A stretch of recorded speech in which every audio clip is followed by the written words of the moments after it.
ኦርቶዶክሳዊ እይታን ይዞ ወደ ፖለቲካ አለመምጣት በራሱ ኃጢያትም በደልም ነው ለዓለም። ዓለምን መበደል ነው፣ በእግዚአብሔር መጠየቅ ነው። ምክንያቱም ወንጌላችንም የሚለው እናንተ ብርሃንና ጨው ናችሁ ሲል እያንዳንዳችን በህይወታችንና በግብራችን ክርስቶስን እንድናሳይ ነው። እንደ ታላቅ በዓለም አንደኛ ነን እኛ በኦሪየንታል ኦርቶዶክስ በፖፑሌሽንም በረጅም ታሪክም አንደኛ ነን። ይሄም ብዛት ይዘን ኢሩታዊ የሆነ ዓለምን ስግብግብ በሽሚያ በስግብግብነት በመለያየት በዘረኝነት የበከሉ ሪዮቶች እውቅና አግኝተው የምርጫ ስታንዳርድ ወጥቶላቸው ለምሳሌ የተባበሩት መንግስታት በስሩ ብዙ ክፍሎች አሉት። አንዱ የዓለም ባንክ ነው። የዓለም ባንክ ሰው ብር ብቻ የሚሰጥ ይመስለዋል። የዓለም ባንክ የአይምሮ ማጠቢያ የአይምሮ መጠምዘዣ መሳሪያ ነው። ለምሳሌ በምርጫ 97 በኢትዮጵያ ወያኔ በጣም ኮንፊደንስ ስለተሰማው የኢትዮጵያ ሕዝብ እንደ አህያ ስለተገዛለት ዝምታውን አይቶ 1-5 አደራጅቶ ስለጨረሰ ዲሞክራቲክ ምርጫ እናረጋለን ብሎ ትዝ ይላችሁ እንደሆነ መለስ ዜናዊ ትንሹን ጣቱን እንዲህ አድርጎ አንድ ነቅ የሌላ ዲሞክራሲያዊ ተአማኒ ምርጫ እናካሄዳለን ብሎ ከፈት ሲያደርግ 0 አገኘ በመላው ኢትዮጵያ። ያን እንዲያገኝ ካደረገው አንዱ ከ350 በላይ ኤንጂኦዎች እና የተለያዩ የሲቪክ የሰብአዊ መብት ተቋማት ነበሩ።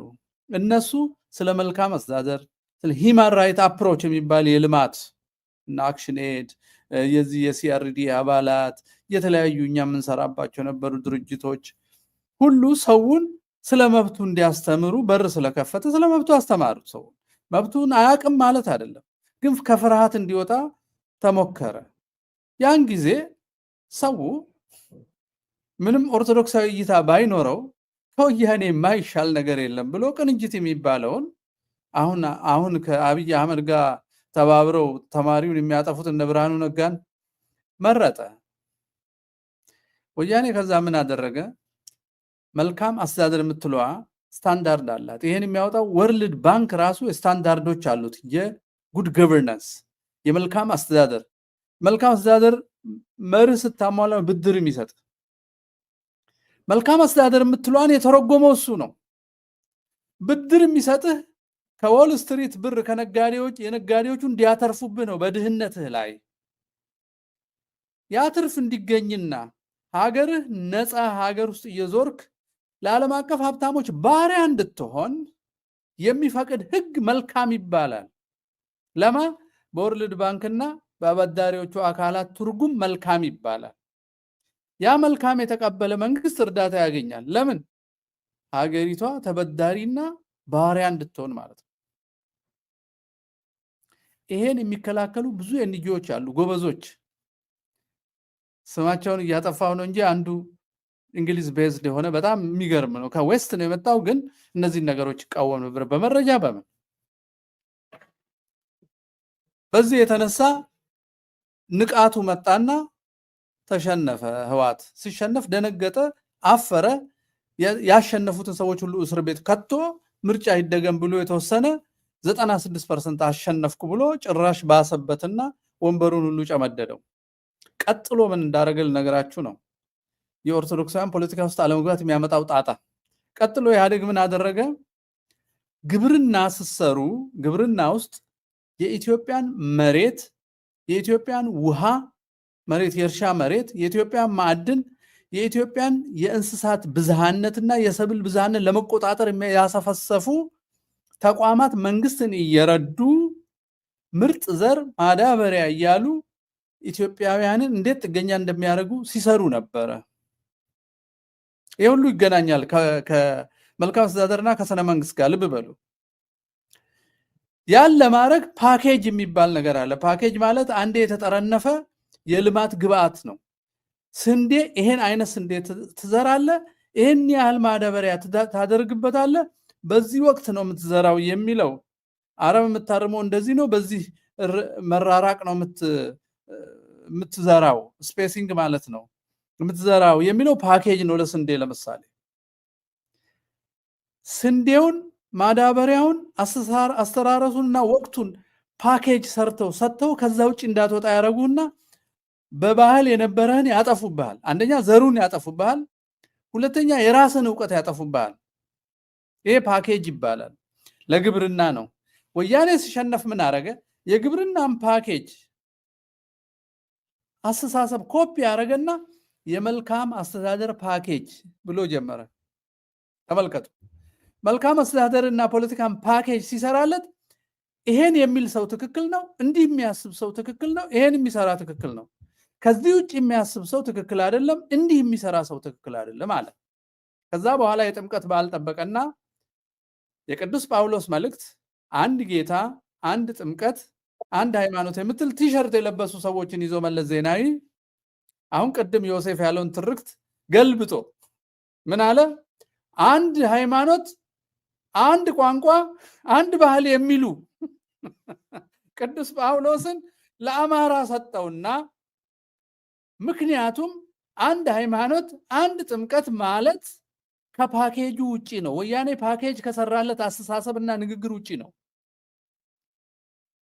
ከዛ ልጆቹን ማሰር፣ ማሳደድ ጀመረ፣ ማሳቀቅ ጀመረ። ከዛ በኋላ መልካም አስተዳደር ማለት መልካምን ወያኔ ዲፋይን ያደርጋል። ለአጠቃላይ ለኢትዮጵያ ዎል ስትሪትን ጥቅም የሚያስጠብቀው ወርልድ ባንክ ዲፋይን ያደርጋል። ወያኔ ያን ኮፒ ያደርግና ለኢትዮጵያ ሕዝብ መልካም ምን እንደሆነ ይተረጉማል። አየህ፣ አሁን ማን ነው ተጠያቂ ብትሉ ጨውና ብርሃን ትሆናላችሁ የተባሉ ኦርቶዶክሳውያን ለሰው ልጅ ክብር መልካሙ ይሄ ነው ብለው አልተከራከሩ። ቢከራከሩ ኖሮ ፖለቲካውን ቅርጽ ያስይዙታል። ባለመከራከራቸው የአሁኑ ሞት፣ የአሁኑ ስደት፣ የአሁኑ የሐሰት ትርክት፣ የአሁኑ እልቂትና ዘር ማጽናት በአብይ እጅ አይካሄድም ነበር። የራሱ ወገን የሚፈጅ መከላከያ የሚመራ ጀነራል አይወለድም ነበር። ለደም ዋጋ የሚሰጥ ጀነራል፣ ለደም ዋጋ የሚሰጡ የፓርላማ አባላት እናፈራ ነበር። የፓርላማ አባላቱ የኦርቶዶክሳውያንን ደም ከማስቆም ይልቅ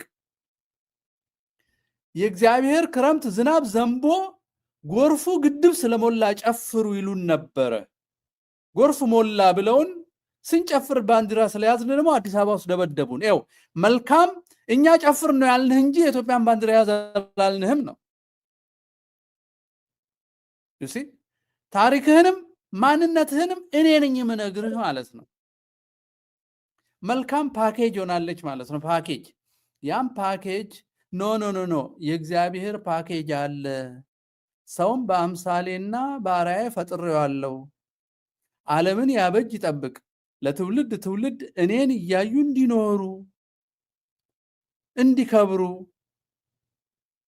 ፖለቲካውም አስተዳደሩም አስተሳሰቡም ፍልስፍናውም በምድር ብቻ ሳይሆን በሰማይም ሀገር ለመውረስ የሚያስችላችሁ ጎዳና ላይ እንድትሄዱ የሚያደርግ መሆን አለበት ይለናል እግዚአብሔር። እኛ ማረግ ባለማረጋችን፣ ፖለቲካውን ባለመፈወሳችን በደለኞች ነን ነው የምለው። መግባት ያስፈልጋል አያስፈልግም ሳይሆን ግዴታ ሃይማኖታዊ እንትን ነው፣ ኃላፊነት ነው፣ ሃይማኖታዊ ኃላፊነት ነው።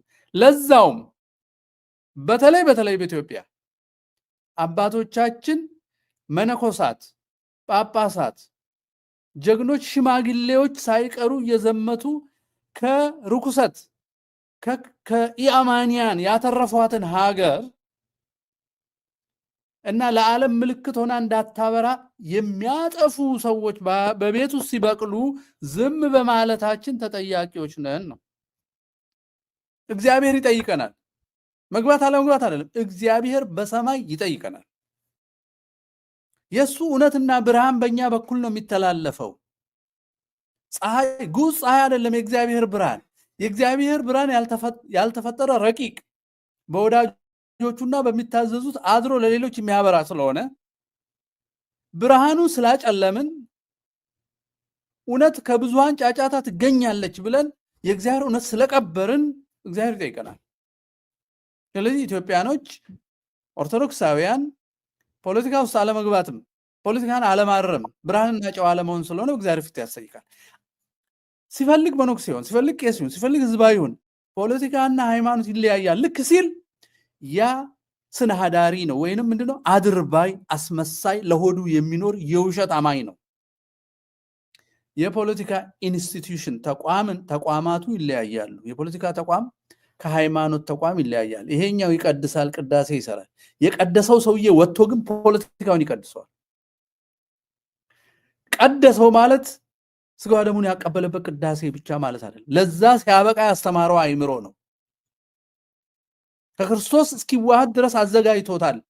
ያ የተዘጋጀ ሰው ወጥቶ አይታይም። ስለዚህ ውሸታችን ነው የምንቆርበው ማለት ነው። አስመሳዮች ነን ማለት ነው።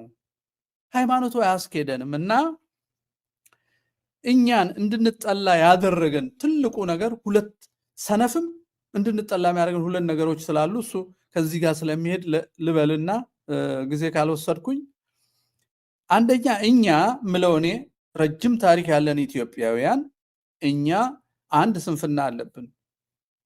ቅድም ዮሴፍ ያለው ሀገራችን ውስጥ ከቤተሰባችን ጠላት አለን ብለን እንድናስብ የሚፈቅድ ሃይማኖት የለንም፣ ታሪክም የለንም። ይሄ ሀገራችን ነው፣ ተከላክለን አኑረነዋል። በራሳችን መንገድ ኖረንበታል። በራሳችን ስልጣኔ ሳንዋስ ኖረናል። በራሳችን ሀገር የራሳችን ንጉስ፣ የራሳችን ጳጳስ ጠላት ሆኖብን ተነስቶ አያውቅም። ስለዚህ ቤት ውስጥ ጠላት አናስብም። ይሄን ርስት ዳርና ድንበሩን ብቻ ነው የምንጠብቀው። ስንጸልይ እንኳን መሃሉን ገነት ዳሩን እሳት አድርግልን ነው የምንለው። መሃሉ ግን እሳት የሆነው እኛ ብርሃን መሆን ስላቃተን ነው። 4 ኪሎ እሳት የሆነው አራጅ ጠቅላይ ሚኒስትር፣ አራጅ ፓርላማ፣ አራጅ መጅሊስ፣ አስመሳይ ጳጳስ የሞላው ስራችንን ስለተውን ነው። ቤተ መንግስቱ ጳጳስ ሲሾምልን ጀመር፣ ሲያርደን የማይናገር እንዳውም ሰሞኑን አንዱ እንደዛ ሲል ነበር። ይሄ ገብርኤል የሚባለው ሰውዬ እዚህ አምቦ ምናምን የሚለፈልፈው ውልቃት ወደ ቦታው ይመለስ፣ ሁሉም ወደ ቦታቸው ይመለሱ ብሎ ስለ ዘር ሲሰብክ ነበር። ሌላው መጥ ያድርጎ ፖለቲካውን ፒውር ፖለቲካ ለማን ሲሆን ነው ፖለቲካ ማንገባው የሚለው መጠየቅ አለበት። ስለዚህ አንዱ ቅምጥልነታችን ንጉስም ጳጳስም የራሳችን ሽማግሌዎችም ጠላት ሆነውብን ስለማያውቁ ጠላትን ሁሌ ከባህር ማዶ እየጠበቅን ቤት ውስጥ የተፈለፈለውን በዲግሪ በኩል የተፈለፈለውን ሳናይ ቀርተን ነው ለህሉና አደጋ የተጋለጥ ነው። አንዱ ያቅምጥላችን ነው ስንፍናውን ያመጣብን። ሁለተኛው እኛ በማንነታችን ያሸነፈው ዓለም አቀፍ ወራሪዎች፣ ቅኝ ገዢዎችና ባሪያ ፈንጋዮች ቂም ስለያዙብን ነው። የኛ ስንፍና እንዳለ ሆኖ በዛ በማንነታችን ድል የነሳ ነው አስተሳሰብ የራሳችንን ልጆች ወስዶ አእምሮ አጥቦና አድሮባቸው ለቤተ መንግስት አብቅቶ በዚህ ደረጃ እንድንገኝ ስላደረገን ነው። ስለዚህ ትግላችን የኢትዮጵያን ስነ መንግስት የኢትዮጵያን ማያ መመለስ እና የውስጥንም የውጭንም ጠላት መከታተል ሁለት ድርብ ሆኖ ነው የሚመጣብን። አሁን ድሮ የውጭን ብቻ ነበር የምንከላከለው። ኦርቶዶክሳውያን ለዚህ ነው ከእንቅልፍ መነሳት ያለባቸው። ቤተ መቅደስ ውስጥ ያለውንም ጠላት ቤተ መንግስት ያለውንም ጠላት ነው ለመዋጋት አይምሯችን መስራት ያለበት። ያ ነው ፖለቲካ ውስጥ የሚያስገባን እና ግዴታ ነው ብዬ ነው የሚያስበው። ግዴታ ነው፣ ለግዠሪ አይደለም፣ ትርፍ አይደለም። የሃይማኖታችን አካል ነው። ሰው ሲታረድ ክርስቶስ ሕማም ብለን አንድ ሳምንት ጥቁር ለብሰን የምናዝነው ሕመሙን ለመጋራት ነው። ክርስቶስ የታመመለት የሞተለት የአርሲ የወለጋ የቤኒሻንጉል የሐረርጌ ህዝብ ሲጨፈጨፍ ነጭ ለብሶ የሚዘምር ጥቁር እንኳን አይለብስም። ጥቁር እንኳን አይለብስም ለወገኑ ደም። እንዲህ አይነቱን የሞት ሽፋን ሰጪዎች ለገዳይ ገጽታ የሚገነቡ ሰዎች